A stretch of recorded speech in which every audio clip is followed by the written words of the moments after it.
High everyone, আসসালামু আলাইকুম। Welcome back to my channel Zayda Assam blog. কেমন আছেন সবাই? আশা করি ভালো আছেন। আলহামদুলিল্লাহ আমিও ভালো আছি। এই দেখো সকাল সকাল কিন্তু বৃষ্টি শুরু হয়ে গিয়েছে, অনেকটা পরিমাণ বৃষ্টি দিচ্ছে। এইদিকে মানে সকাল আর উঠছি না, 8টার দিকে উঠছি ঘুম থেকে। তারপরে এই দেখো রুটি বানাচ্ছি, সাথে কিন্তু দুধ চা করছি। আর ছেলে বলছে মধু দিয়ে খাবে, তাই জন্য ওকে মধু দিয়ে দিলাম। আর আমি আর আমার মেয়ে মিলিয়ে দুধ চা দিয়ে রুটি দিয়ে খেয়ে নিব। আজকে কিন্তু সবজি দিয়ে খাচ্ছি না। আর সেই সাথে আপনাদের সাথে শেয়ার করছি, কাছে এবং দূরে, দেশ এবং দেশের বাহিরে যে যেখান থেকে আমার ভিডিওটা দেখছেন সবাইকে অসংখ্য ধন্যবাদ জানাচ্ছি। এই দেখো ভাই বোনের ভালোবাসা।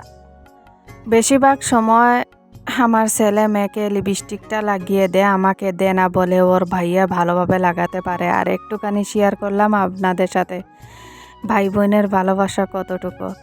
আর এই দেখো লিপস্টিকটা কি সুন্দর করে লাগিয়ে দিচ্ছে। তারপরে দুপুরে রান্না শুরু করলাম আমি। ওইদিকে আজকে পানিলাউ শাক দিয়ে, সিমর গুটি দিয়ে, আলু দিয়ে, কাঁচা লঙ্কা দিয়ে রান্না করব। অনেকটা ভালোই লাগে এগুলা খাবার।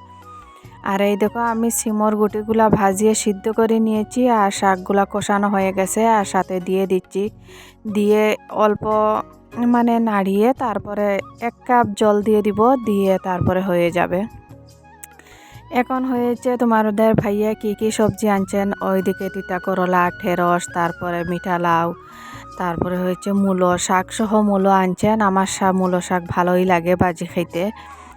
আর সেই সাথে আপনাদের সাথে শেয়ার করছি, যারা আমার চ্যানেলে নতুন জয়েন্ট হয়েছেন প্লিজ চ্যানেলটা সাবস্ক্রাইব করে নেবেন, আর একটা লাইক দিয়ে না ভিডিওটা দেখা শুরু করবেন।